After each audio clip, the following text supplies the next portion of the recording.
To share with your client, head over to Share Builder.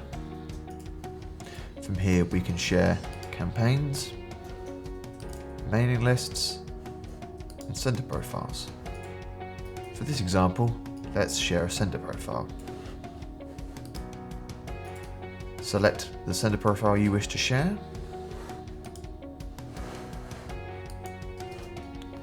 Now select the client you wish to share to. You can choose to share multiple items with multiple clients, all in one go. Once you have selected your items and your clients, let's confirm share.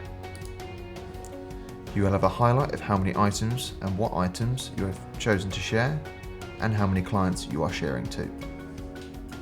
Now, hit confirm share. You will get a notification to say that has been successful, and there we are.